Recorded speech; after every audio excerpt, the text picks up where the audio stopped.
इससे पूछा गया था क्वेश्चन नंबर 6, यानी नेक्स्ट क्वेश्चन पूछा गया था इसमें किसका किसका डायमेंशन इक्वल होगा। तो प्लैंक कांस्टेंट का जो डायमेंशन है और एंगुलर मोमेंटम का डायमेंशन दोनों ही इक्वल होते हैं।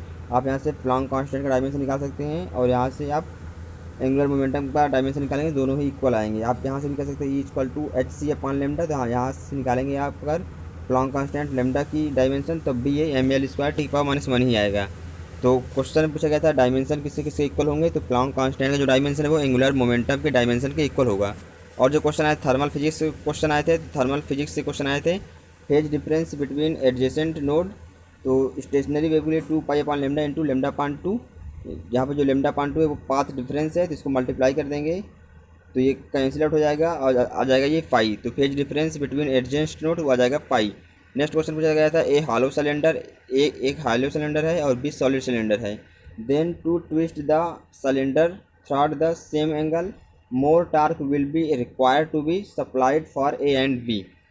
नेक्स्ट क्वेश्चन था during a quasi static process thermodynamic system is at all times infinite infinitesimally near a thermodynamic equilibrium.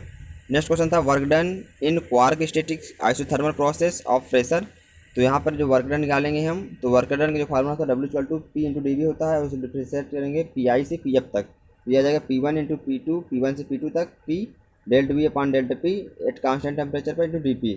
तो आइसोथर्मल कंप्रेसिबिलिटी के लिए KT की वैल्यू हो जाएगी -1/V ΔV/ΔP at constant temperature पर। इसको आप सॉल्व करेंगे तो हो जाएगा ये वर्क डन आएगा W=-V KT/2 PT² - P1²। Next question पूछा गया था अनअवेलेबल फॉर वर्क, यानी कितना कार्य बचा है अनअवेलेबल फॉर वर्क, तो इसका जो फार्मूला होता है W=Q1 - T0/T1 और -Q1 - T0/T2। तो इसको हम सॉल्व करेंगे तो हो जाएगा ये T0 ΔS, यहाँ पे ΔS निकालेंगे हम, ΔS=Q/T2 - Q/T1। तो ये फार्मूला था एंट्रोपी चेंज का। नेक्स्ट क्वेश्चन था entropy change brought about irreversible process, यहाँ पे जो के की वैल्यू क्वेश्चन गिवन था 5 गिवन था, Q2 की वैल्यू गिवन था 100 कैलोरी। तो वर्क डन है रेफ्रिजरेटर का जो वर्क डन होता है वो K=Q2/W होता है, तो इसमें हम रख देंगे फार्मूला पर 100/5, इसको डिवाइड करेंगे तो आ जाएगा 20 कैलोरी। नेक्स्ट क्वेश्चन था इफिशियंसी के ऊपर आया था, तो जो इफिशियंसी का फार्मूला होता है E=1 - T2/T1, और जो इफिशियंसी दिया था उसमें 25% था, तो मतलब यहाँ पर हम लिखेंगे 1/4 = 1 - T2/T1। T2 की वैल्यू क्वेश्चन गिवन था, T2 की वैल्यू निकालना है, T1 की वैल्यू क्वेश्चन गिवन था 1200, यानी 1200 गिवन था, तो यहाँ से हम T2 निकाल लेंगे, आ जाएगा 900 केल्विन। और टेम्परेचर बढ़ाएंगे तो जो इफिशियंसी है वो हो जाएगी E=1 - T2/T1, तो T1 T2 की वैल्यू रख देंगे और इसको सॉल्व करेंगे तो जो नई इफिशियंसी आ जाएगी वो 1/6 आ जाएगा। तो क्वेश्चन पूछा गया था कितना चेंज हो जाएगा इफिशियंसी का, तो फाइनल माइनस इनिशियल कर देंगे, तो यानी 1/4 - 1/6 जो चेंज होगा इफिशियंसी का तो आ जाएगा 1/12। जो भी आंसर इसका करेक्ट था, ऑप्शन जो भी इसका करेक्ट था, तो जो इसका आंसर आ जाएगा चेंज इन इफिशियंसी वो आ जाएगा 1/12। नेक्स्ट क्वेश्चन था CP, यानी इस फार्मूले से अगर आपको पता था इसको आप बहुत ही आसानी से कर सकते थे। CP=T ΔS/ΔT कांस्टेंट प्रेशर पर, और यहाँ पर जो T है वो कांस्टेंट है, ΔT की वैल्यू 0 है, तो यहाँ से हम बीटा निकालेंगे, बीटा हो जाएगा 1/V ΔV/ΔT इंटू इन्फिनिटी। तो ये फार्मूला था। नेक्स्ट क्वेश्चन जो आए थे क्वांटम मैकेनिक्स से क्वेश्चन आए थे, वो क्वांटम मैकेनिक्स में जो आइंस्टीन इक्वेशन है h/w + 1/2 mv² मैक्सिमम, यहाँ पे जो h वो एनर्जी है, w जो वर्क डन है, और ये kinetic energy maximum kinetic energy है। तो ये आइंस्टीन इक्वेशन है। इस इक्वेशन में हमको न्यू की वैल्यू पहले न्यू डैश रख लेंगे, h/w + ev1 h/2 = w + ev2। यहाँ पर जो v1 है वो स्टॉपिंग पोटेंशियल की फ्रिक्वेंसी है v1 के कॉरेस्पॉन्डिंग, तो यहाँ से हम इसको माइनस कर देंगे तो जाएगा ये, यानी इसको आप समझकर इक्वेशन 1 ले सकते हैं, इसको इक्वेशन 2 ले सकते हैं, और इसको माइनस करेंगे तो जाएगा ये h/1 - v2 = e v1 - v2। इसको आप थोड़ा और सिंप्लीफाई करेंगे तो हो जाएगा ये h/e v1 × v2 = v1 - v2, और यहाँ से आप v2 की वैल्यू निकालेंगे तो v2 हो जाएगा v1 - h/e कोष्टक में v1 - v2, या इसको आप और सिंप्लीफाई करेंगे तो जाएगा ये v2 = v1 + h/e v2 - v1। Next question था during Raman effect can be conserved electronic energy, यानी रामन इफेक्ट में इलेक्ट्रॉनिक एनर्जी कंजर्व नहीं होती है।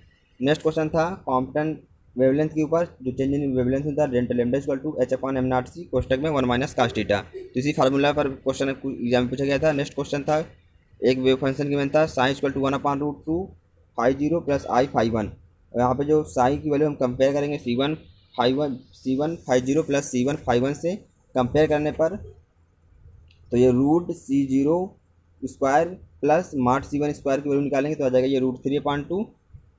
तो √3/2 से फंक्शन को डिवाइड करेंगे, क्यों डिवाइड करेंगे क्योंकि ये नॉर्मलाइज्ड फंक्शन नहीं है, अगर इसकी वैल्यू 1 आता तो नॉर्मलाइज फंक्शन होता। तो नॉर्मलाइज फंक्शन नहीं है इसकी, क्योंकि वैल्यू 1 के बराबर नहीं है, तो इसको हम √3/2 से डिवाइड कर देंगे तो ये फंक्शन नॉर्मलाइज हो जाएगा। तो इसको हम √3/2 से डिवाइड करेंगे तो हो जाएगा ये साइज इक्वल टू इस जो जो हमको दिया था वेव फंक्शन इसी में डिवाइड करेंगे √3/2 से, तो जो नया वेव फंक्शन बन जाएगा वो हो जाएगा psi equal to 1/√3 psi 1 plus i√2/3 psi 1। अब यहाँ पर आप √C0 mod C0 square plus mod C1 square करेंगे तो इसकी वैल्यू 1 आ जाएगी, जो कि अब ये नॉर्मलाइज्ड वेव फंक्शन बन गया। तो हमसे पूछा गया था क्वेश्चन में प्रोबेबिलिटी, तो आप इसकी प्रोबेबिलिटी निकाल सकते हैं। तो प्रोबेबिलिटी आप निकालेंगे तो पहले इसका निकालेंगे प्रोबेबिलिटी P0, तो P0 की जो वैल्यू हो जाएगी कंपेयर करेंगे तो C0 का होल स्क्वायर करेंगे प्रोबेबिलिटी निकालने के लिए P0 का, तो यह जाएगा 1/√3 का स्क्वायर करेंगे तो आ जाएगा 1/3। और इसका हम निकालेंगे प्रोबेबिलिटी P1, तो ये हो जाएगा माट C1 का होल स्क्वायर, तो यह आ जाएगा √2/3 का होल स्क्वायर करेंगे तो आ जाएगा ये 2/3 आ जाएगा। तो दोनों प्रोबेबिलिटी निकाल ली हम, P0 की वैल्यू 1/3 और P1 की वैल्यू 2/3। और हमसे पूछा गया था एक्सपेक्टेशन एनर्जी, तो एक्सपेक्टेशन एनर्जी का जो फार्मूला होता है एक्सपेक्टेशन एनर्जी इक्वल टू होता है P0 E0 plus P1 E1 20 की। P0 का वैल्यू क्वेश्चन में गिवन है 1/3, मतलब हमने निकाला प्रोबेबिलिटी तो आ जाएगा 1/3 इंटू E0 प्लस P1 की वैल्यू में निकाला प्रोबेबिलिटी वो आ गया 2/3 इंटू E0। तो हमसे पूछा गया था एक्सपेक्टेशन एनर्जी, तो एक्सपेक्टेशन जो एनर्जी आ जाएगी 1/3 E0 प्लस 2/3 E0 आ जाएगा। अगर हमसे प्रोबेबिलिटी पूछेगा अलग अलग तो हम प्रोबेबिलिटी भी निकाल सकते हैं। क्वेश्चन एग्जाम पूछा गया था जो वेव फंक्शन की मैंने psi x equal to a e⁻⁻x⁴, तो इसको हम डिफरेंशिएट करेंगे x के रिस्पेक्ट में तो आ जाएगा -4x⁴ साइन, तो इसको डबल डिफरेंशिएट करेंगे तो हो जाएगा ये 12 psi -4x³ delta psi upon delta x। तो इसको हम थोड़ा और सिंप्लीफाई कर लेंगे तो इसकी जो वैल्यू आ जाएगी वो -12x² sine plus 16x⁴ into sine आ जाएगा। और क्वेश्चन में गिवन था 2m की value h equal to 1, 2m equal to h equal to 1 और e की वैल्यू गिवन था क्वेश्चन में 0, तो इसको हम रख देंगे तो हो जाएगा ये d² delta square psi upon dx² plus 2m/h² e minus v psi equal to 0। तो यहाँ पे हम सारे वैल्यू पुट कर देंगे। यहाँ पे जो ये इक्वेशन है ये टाइम इंडिपेंडेंट का इक्वेशन है, तो आप इस इक्वेशन में रख देंगे सारे वैल्यू और इसको पोटेंशियल निकालना था क्वेश्चन में, तो पोटेंशियल आ जाएगा 16x⁻6 minus 12x²।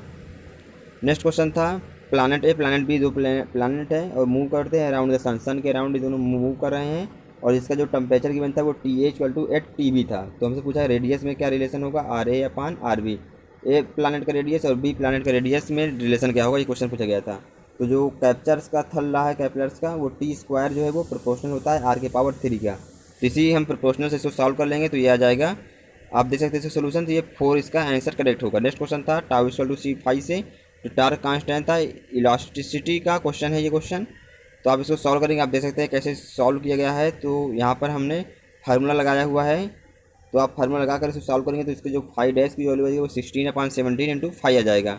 Next question देख लेते हैं। अगला क्वेश्चन था दो मास हैं m के और एक v चल रहा है, तो momentum conservation and energy conservation से वेलोसिटी म्यूचुअली इंटरचेंज हो जाएगी, यानी जो इसकी वेलोसिटी v0 भी था और ये विराम में रखा था, तो जब इससे टक्कर होगा तो इसकी ये वेलोसिटी चलने लगेगा और ये विराम अवस्था में हो जाएगा, यानी वेलोसिटी जो है वो चेंज हो जाएगी।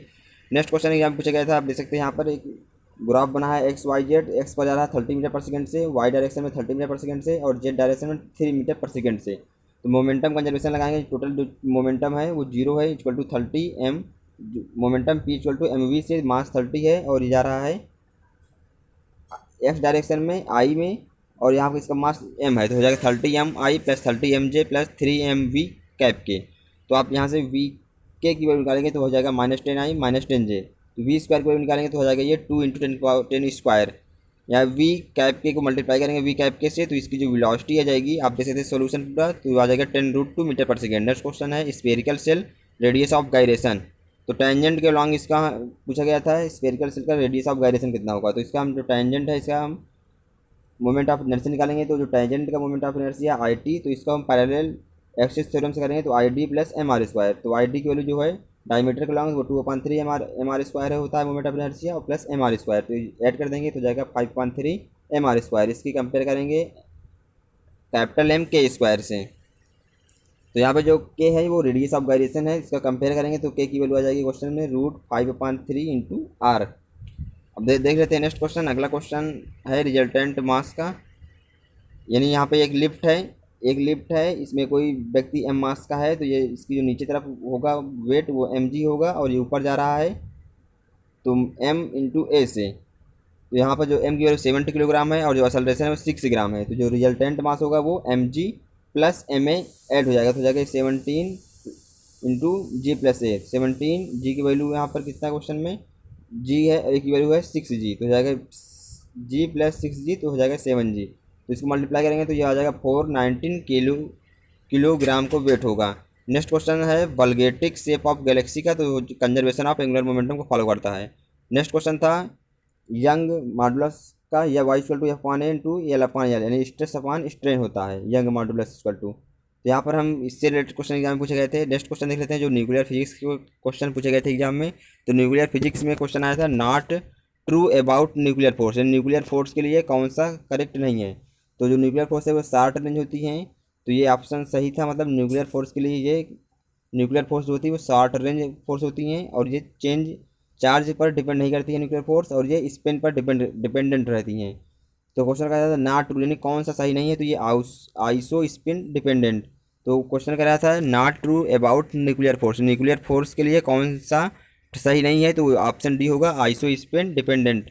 नेक्स्ट क्वेश्चन था वन न्यूक्लियर मैग्नेटॉन इन इलेक्ट्रॉन वोल्ट पर टेस्ला, तो वन न्यूक्लियन मैग्नेटॉन में होता है 5.05 इंटू 10⁻27 जूल पर टेस्ला। इसको हम इलेक्ट्रॉन वोल्ट में चेंज करेंगे तो 1 इंटू 6 इंटू 10⁻19 से मल्टीप्लाई कर देंगे तो आ जाएगा ये इलेक्ट्रॉन वोल्ट पर टेस्ला में।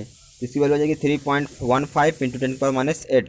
नेक्स्ट क्वेश्चन था पैकिंग फ्रैक्शन पर, तो पैकिंग फ्रैक्शन निकालने का जो फार्मूला होता है P equal to capital M minus A upon A होता है। यहाँ पे जो पी इज निगेटिव है, अगर पी की वैल्यू निगेटिव होगी जो ए है वो ग्रेटर देन होगा एम से।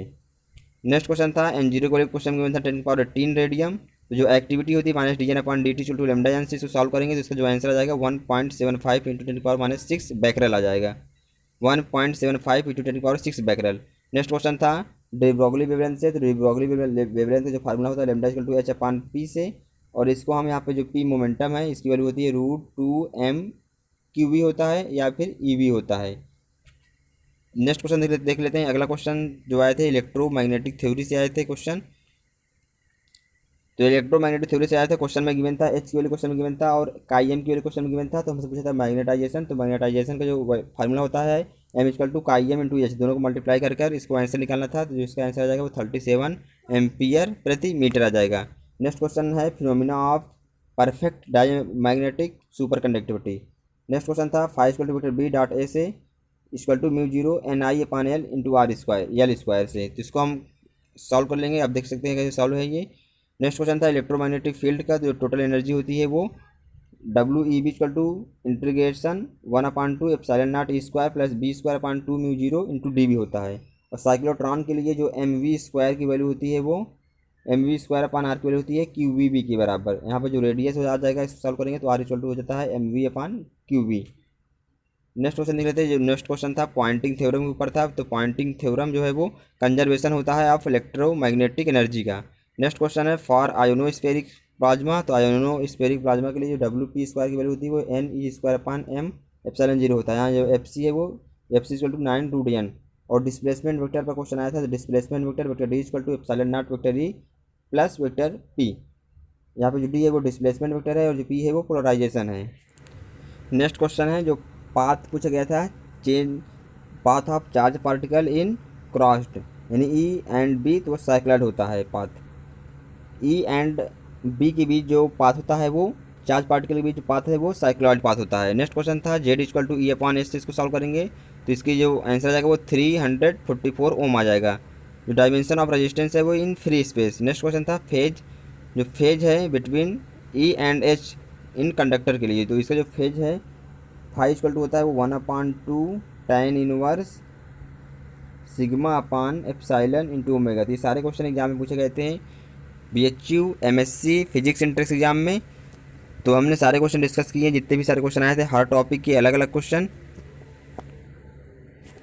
तो अगर वीडियो आपको अच्छा लगा तो वीडियो को लाइक करना बिल्कुल भी मत भूलिएगा, और आप कमेंट करके बताएं ये वीडियो आपको कैसा लगा, और इसे शेयर भी करें अपने फ्रेंड के साथ। अगर आपने अभी तक चैनल को सब्सक्राइब नहीं किया है तो चैनल को भी सब्सक्राइब जरूर कर लीजिए, क्योंकि इस चैनल पर लगातार आपको ऐसी ही वीडियोज़ देखने को मिलती हैं। तो इस वीडियो में इतना ही, मिलेंगे आपसे बहुत जल्द किसी नेक्स्ट वीडियो में।